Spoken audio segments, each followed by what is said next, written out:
Now I'd like to introduce our speaker today. Marni Stahlman has a 35-year career in healthcare delivery management, medical education, and mental behavioral healthcare organizations. Since 2020, she's served as the president and CEO of Mental Health Association of Central Florida. She's also the past president of the Shepherd's Hope, which we have been a sponsor of as well in this club. She was president of that for 5 years.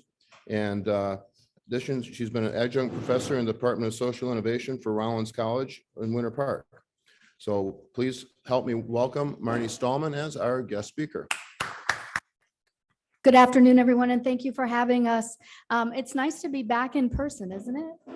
Don't know about you, but it's been a while since I've had the opportunity to address a club in person. So it's nice to see your faces and welcome. Thanks for having us today. As I was introduced, I've actually been before this club before, invited by my very good friend, Dr. Kevin Sharon, who I'm dismayed is not here today. So he needs to come back to the meeting. But I'm here today by invitation to talk to you about where we are in our community regarding mental health. There's been a lot of conversation, a lot of media, and then also to talk to you a little bit about our organization, the Mental Health Association of Central Florida.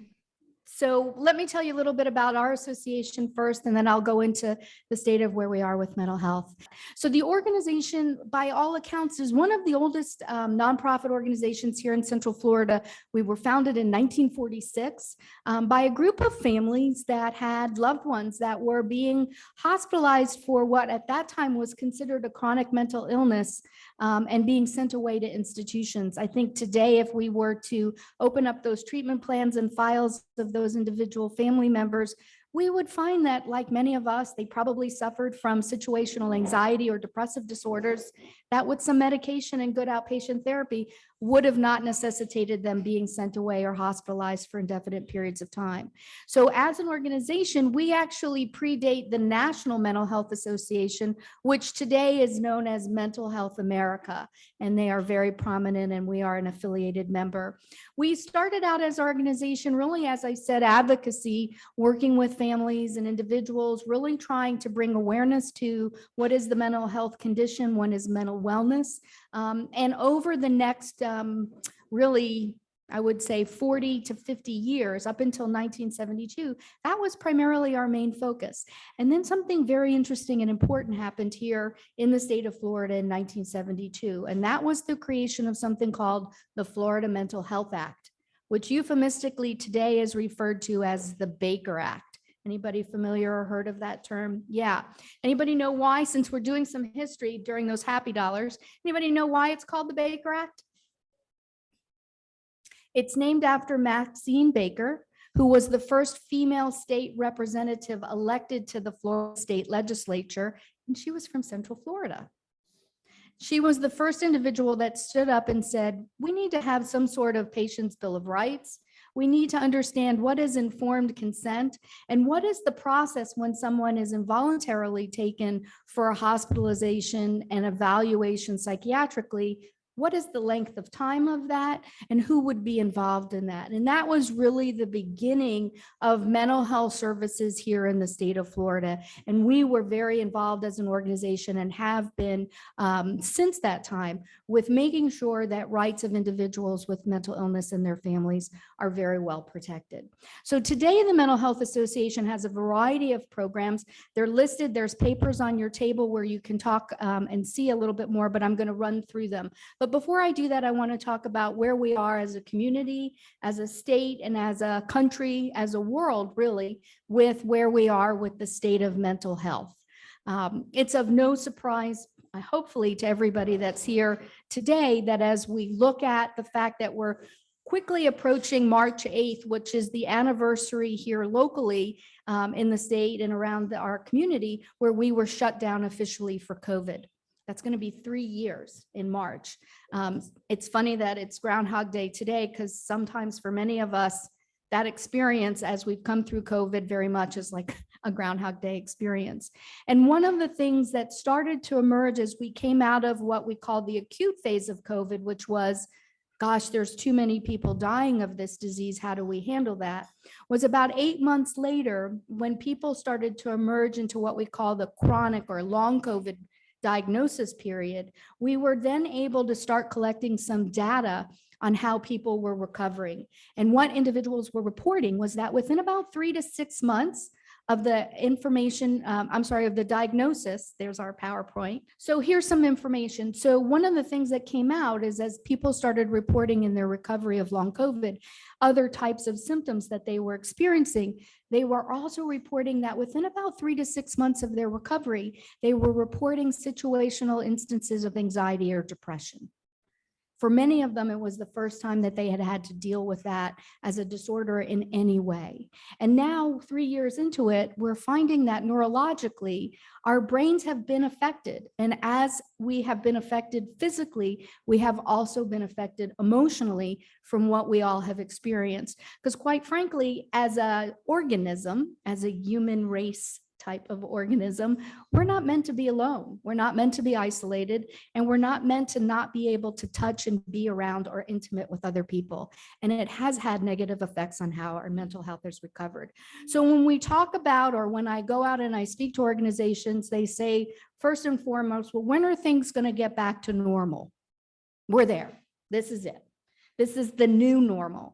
And that's been a hard adjustment for a lot of individuals to contemplate and also integrate as they move forward. So I don't know if you can see this, and this PowerPoint can be available for anybody that's interested to have it. And also I'll just make a little commercial break here. We do a lot of public speaking for large and small businesses and community organizations across the community, talking about this and how to create opportunities for wellness in your workplace or in your environment. So if you're interested, please see me afterwards. But the state of mental health in America, and let's move on to next slide, is actually not very good.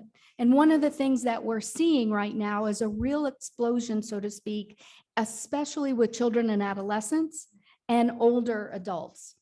Because as they grapple with these feelings of depression and anxiety, they're self-reporting a real spike.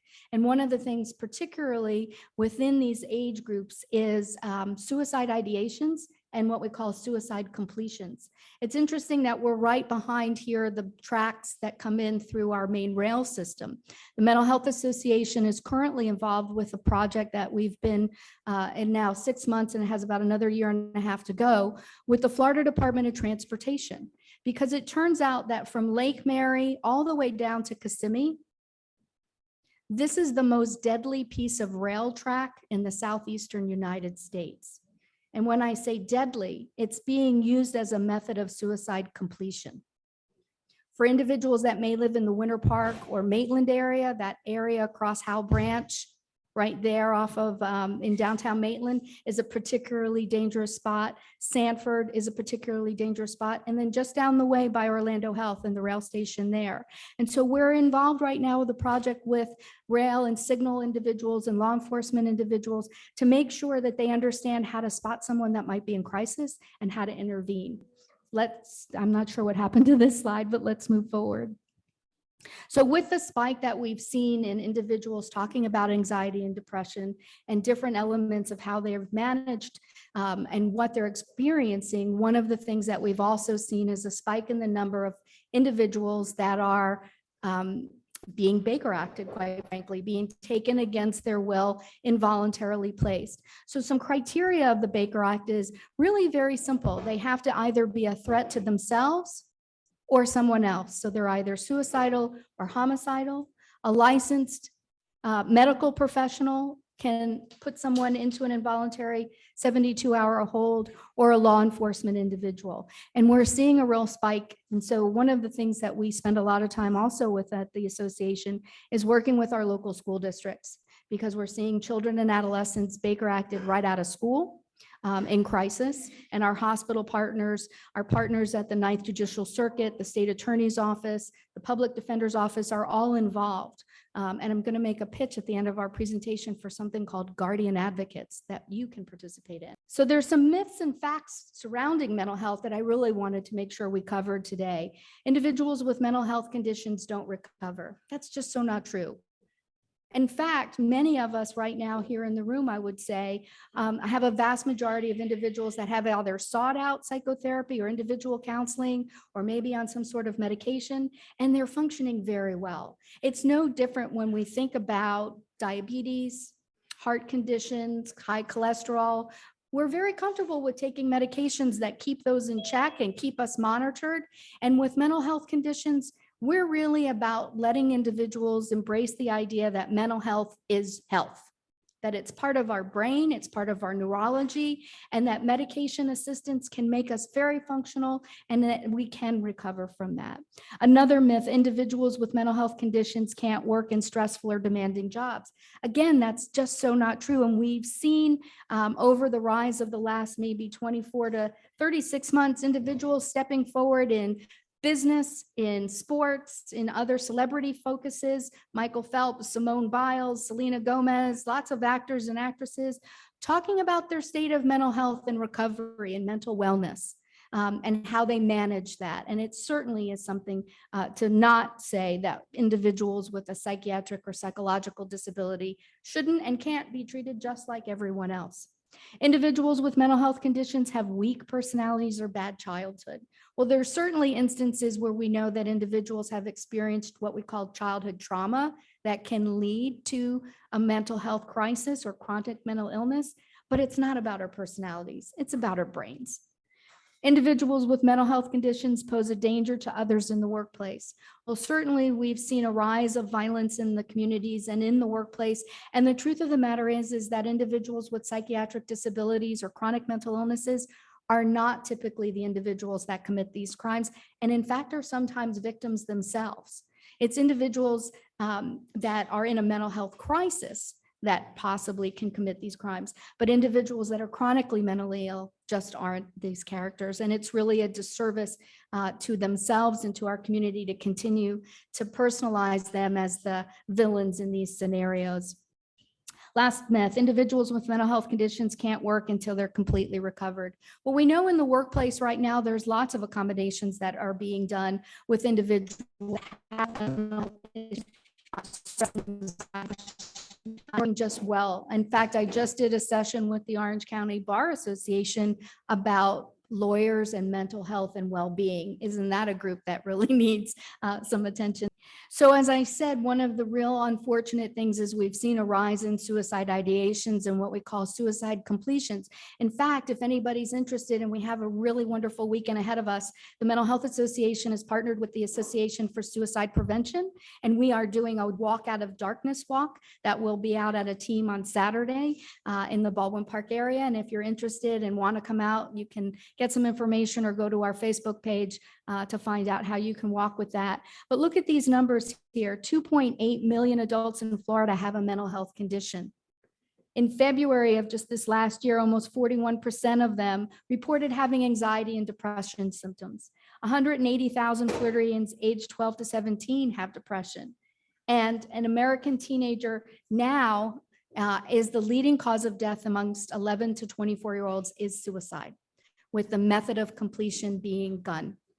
This isn't an indictment about gun ownership. That's not a conversation we're about, but we are about safety and we are about access. And we do have an epidemic here. In fact, the Surgeon General of the United States has issued a health emergency talking about children and adolescents and suicide. So I'm going to run through a number of our programs and how you can help individuals learn more about who we are, or if you are have a family member that needs information. The first is the Connections program. So on your card, on your table, you're going to see a business card that looks just like this, and it has a QR code on the back of it. Connections is a program that has been at the Mental Health Association since 1991. It is staffed by counselors and mental health professionals. Anyone can call this number or go online through the QR code and complete what we call a referral form, where you can seek information and about community services, not just related to mental health conditions, but homelessness, food, housing, transportation, access to health insurance. There's a lot of information here. Keep these cards because this is a way to find out. One of the questions we get asked a lot is, if I wanted to seek mental health counseling, where do I go? Who do I go to? If I have health insurance, if I don't have health insurance, I don't know where to go. The Connections program is all about doing that. And it's a phone call or a QR code away to get to and complete a referral form. Our Outlook Clinic. So this has been in a partnership with the Orange County government as well as Advent Health. It's been in place now, I think it's our 12th year. We're located just on the corner of Church and Westmoreland, one block from Explorer Stadium. And this is a clinic for individuals seeking outpatient psychotherapy or medication for their psychiatric illnesses and don't have health insurance. It's free. Let me say that again, it's free. So if you know someone that doesn't have health insurance and needs access to medication or therapy, they can call us through the Connections program and get a referral to Outlook Clinic. One of the really important things to know is that individuals that have a crisis that wind up being Baker acted, oftentimes who are chronically mentally ill, the reason for that crisis is they're off their medication. And we know it's very expensive. And so if we know that we can put individuals in touch with our program where they can get that medication for free for as long as they need it, we know we're keeping them in good health. Next one. And they must be 18 years of age or older. Reflections peer recovery. So one of the things we know is that peer-to-peer is a really important and viable option when you have somebody that's had a lived experience similar to yours, and they are able to share that and talk about it, we see more opportunities for recovery. So this Reflections program offers a number of support groups. They're done online. You don't have to actually come to an office. And we have individuals that are a part of these groups as far away as South America and England, not just here in Central Florida, on grief, on sexual trauma, on suicide prevention, a men's group, a women's group. They're in multiple languages. You can go to our website if you want to get more information, or the information on your table about how to access, again, free. So this is where I hope to get a few of you that might be interested. One of the things that happens as a part of the Florida Mental Health Act, and when an individual is involuntarily committed for up to 72 hours, while they're in the facility providing the psychiatric care, many times they'll have a family member, a spouse, or a guardian that will be there to help with the treatment plan and to provide what's called informed consent. That means that they're explaining, or if the individual doesn't have the ability to have a level of competency to understand what treatment's being prescribed for them, they have a surrogate that acts in their behalf. In the state of Florida, there are 3 types of guardianships that exist under state statute. And the one that we work with is called guardian advocates. So the Guardian Advocate, we are the only training program in Central Florida that provides the 4-hour certification that if you're interested in becoming a Guardian Advocate, either for a family member or volunteering to do it for someone else, we provide that online or in person for free. And the training is centered around helping you to understand what are the elements and methods that happen when someone is in a Baker Act facility, what are their rights, and how should they be treated fairly. The good news here is that you don't have to have any psychological, behavioral, or psychiatric experience. You just have to have a willingness to volunteer and a compassion and empathy for other people. The training is free. We provide a small stipend under a grant that we have from the Harper Family Foundation to entice you to potentially participate, so we can cover your expenses for mileage and other small ancillary ideas that you might have. And generally speaking, 1 or 2 people every 6 to 9 months, if you're interested, can be assigned. There are 6 Baker Acting receiving facilities. Here's something very unfortunate. They're called BARFs. Yeah. Baker Act receiving facilities. So I wish that weren't the case, but that's their name. So if we do have a call from a BARF saying that they have someone that's been treating in their facility, but they don't have a guardian with them, we can provide that guardian advocate to them. And they'll even, as the guardian advocate, go to court. Sometimes the court hearings with the magistrate are held right on the campuses of the BARF. Sometimes they're held at the courthouse, depending on who it is. As I said, it's very easy. There's no requirement to have experience working or volunteering in the mental health or services. And there's great benefits to doing it and providing care and service to someone who is situationally just having a crisis and needs somebody that's looking out for their best interests, not just emotionally, but also legally. Another session that we have, this was developed as a result of the pandemic, called Coping Together. We like to think and feature things called My Story Matters. So if you have a particular community resource or a personal experience, this is something that we project through our social media channels once a month. and feature different stories. A lot of times you would be so surprised that when you share a personal anecdote or story of your own experience or your family's experience, how moving and substantial that is, and connecting with other people out in the community. Because oftentimes we hear this, I thought I was the only one. I thought I was by myself. I didn't know there were other people having these same feelings or experiencing. And so by coming forward and speaking vocally about what your lived experiences, our hope is that other people watching online. So if you have an interest or an idea about a Coping Together segment, let us know and we'll talk to you about that. So you are a lifeguard. Also on your table is another business card side, and it says you are a lifeguard. This is a program that we partnered with the Community Foundation of Central Florida with about 2 years ago. The idea is that lifeguards are not just for the pool. They're all around us. And by becoming and taking the pledge to become a lifeguard, you're signifying that you are making a commitment to the individuals around you to make sure that if they're expressing suicide ideations or have problems, that you're there to help them. We're wrapping up. I have about 2 minutes left. Look at that. I'm right on time. So I do want to say one other thing. I'm also on your table. During the hurricane, the Mental Health Associations of Central Florida's office, which is on the corner of Robinson and Fern Creek, was burglarized. And some computers were taken, much like the one that's right here. And so if you are so inclined, we are on a fundraiser right now to raise $5,000 to buy 5 new laptops, which were part of what was taken from us. And so there's a QR code and a sheet there on the table if you're interested, and it goes right to our website. I'm open to answer any questions. I feel like I went really fast, but I'm happy to. Marni, thank you very much for your presentation and what you're doing in this community. I have one question to start things off. There was a very interesting article this morning in the Washington Post about mental health of teenagers and the growing suicide rate of teenagers. And they're kind of identifying this as a result of lack of sleep.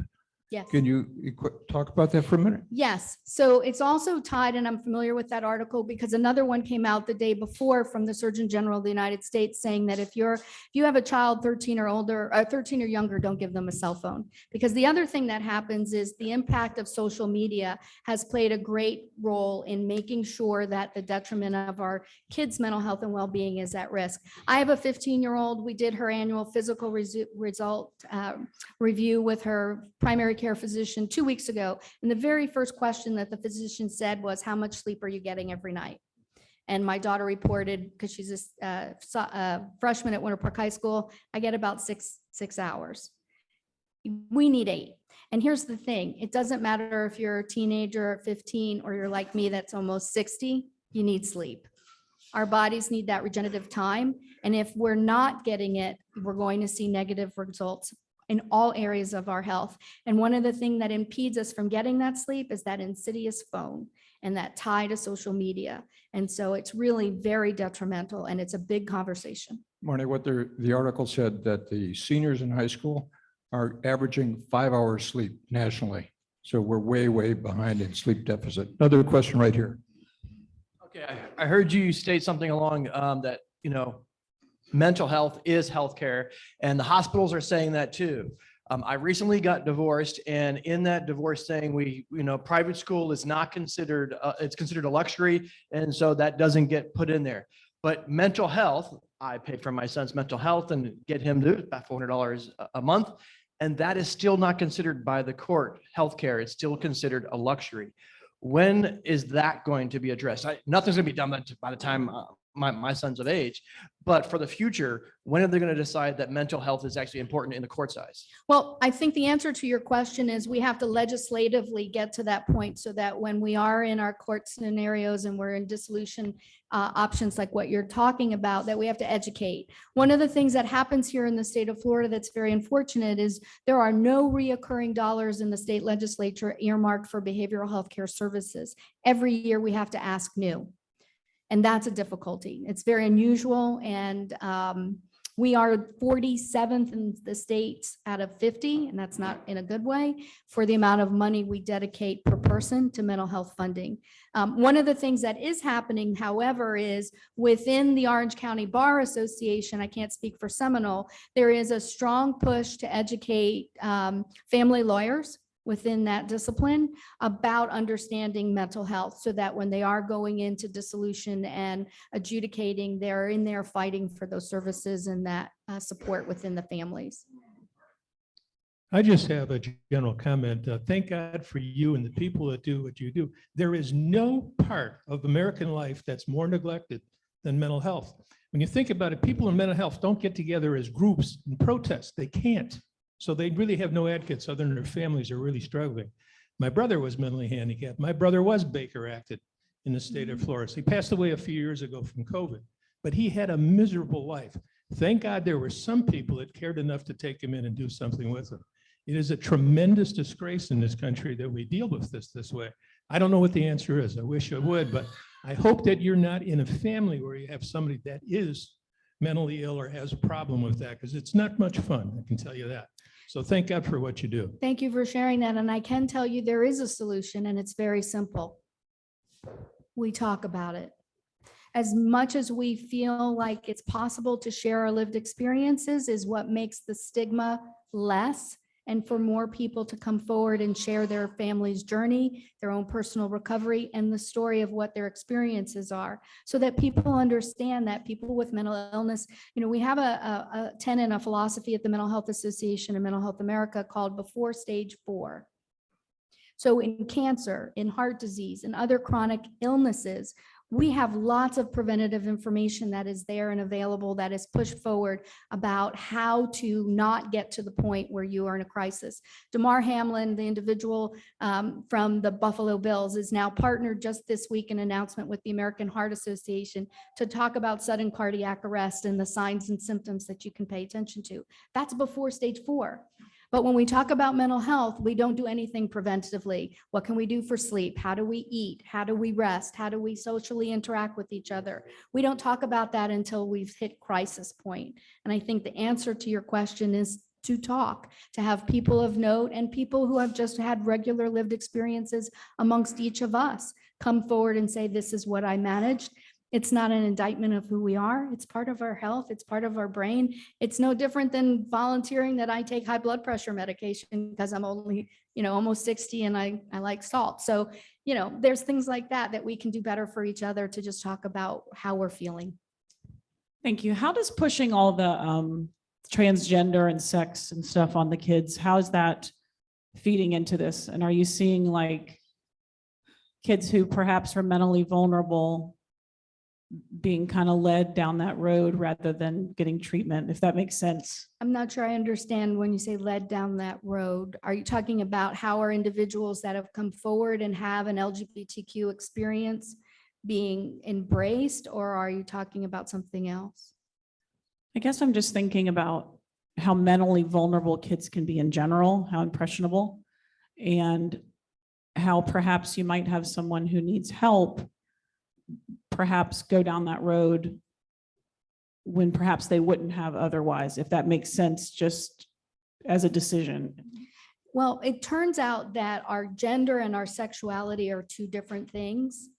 And our gender identification is actually something that's biologically driven, that happens about the 16th week of pregnancy, where it will determine. And that's why you sometimes hear individual that will say, in my head, I don't feel like I'm in the right body, or I don't feel an affinity towards what my sexuality is demonstrating versus what my gender. I think there's a lot of confusion in our community about understanding the differentiations between those two things. I certainly believe, and I have a 15-year-old daughter, as I said, there's a lot of things that they are especially vulnerable. All of us have been there at 15. Now, if we're here today, we were once 15, right? And so we all have had to manage different influences and social things that are going on that make determinations. And what I would say in those instances is be present and be open to being a good listener. A lot of times just paying attention and listening to cues of what our kids are telling us are indicators of things that they're experiencing and that could be traumatic or cause crisis. Yes.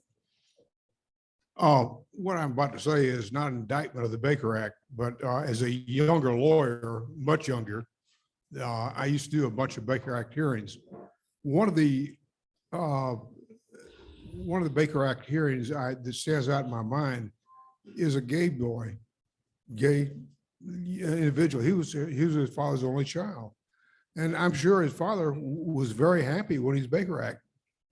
And he was beyond 72 hours.